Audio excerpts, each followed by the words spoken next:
बिस्मिल्लाहिर्रहमानिर्रहीम। प्यारा बारो, अज असांखे खट जा आवाज़ पढ़ंदासीं। खे खट जे आवाज़नि मां लफ़्ज़ ठाहींदासीं ऐं लफ़्ज़नि जी माना ॼाणे उन्हनि खे जुमलनि में कमु आणींदासीं। हाणे तव्हांखे उहे 3 लफ़्ज़ ॿुधाइबा जंहिं लफ़्ज़ में खे खट जो शुरूआत में आवाज़ अचे थो, जंहिं लफ़्ज़ जे विच में खे खट जो आवाज़ अचे थो, जंहिं लफ़्ज़ जे आख़िर में खे खट जो आवाज़ अचे थो।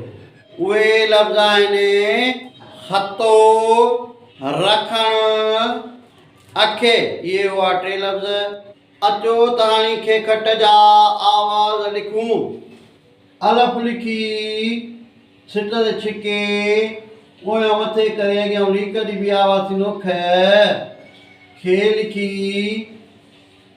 लीक ॾेई ऐं हेठां ज़ेर जी बस आवाज़ थींदो खे।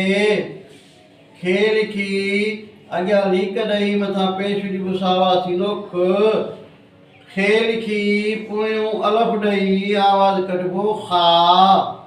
खे लिखी, पोयों वाह मिलाए आवाज़ कढिबो हो। खे लिखी, पोयों वाह मिलाए मथां ज़बर जी बस आवाज़ थींदो खओ। खे लिखी ऐं मथां पेश जी बस आवाज़ थींदो खू। खे लिखी, पोयों ये मिलाए ऐं आवाज़ कढिबो खे। खे लिखी, पोयों ये मिलाए ऐं मथां ज़बर जी बस आवाज़ थींदो खे। खे लिखी ऐं पोयों ये मिलाए ऐं खे हेठां ज़ेर जी बि आवाज़ थींदो खी। ख, खे, ख, खा, खो, खो, खू, खे, खे, खी। अचो त हाणे खे खट जे आवाज़नि जा लफ़्ज़ लिखूं। खे ज़बर ख, बे ज़बर बड़, पेशोड़, खबर। खे ज़ेरे खे, जीम पेशो च, खिच। खे पेशो ख,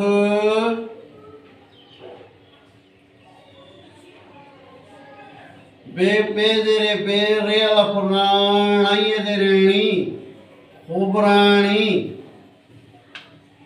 खे अलफ खा,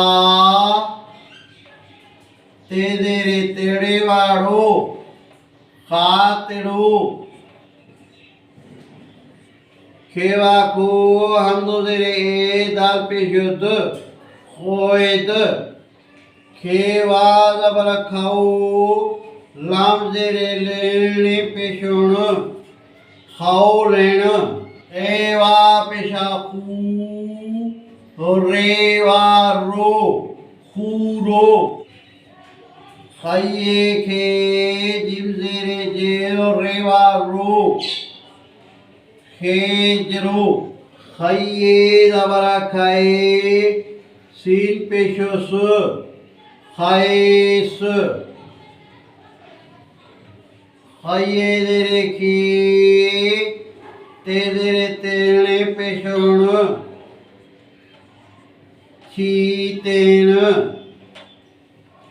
खबड़, खिज, खुबराणी, खातड़ो, खोएद, खोलण, खूरो, खेजरो, खाएस, खीतेण। इहे हुआ लफ़्ज़।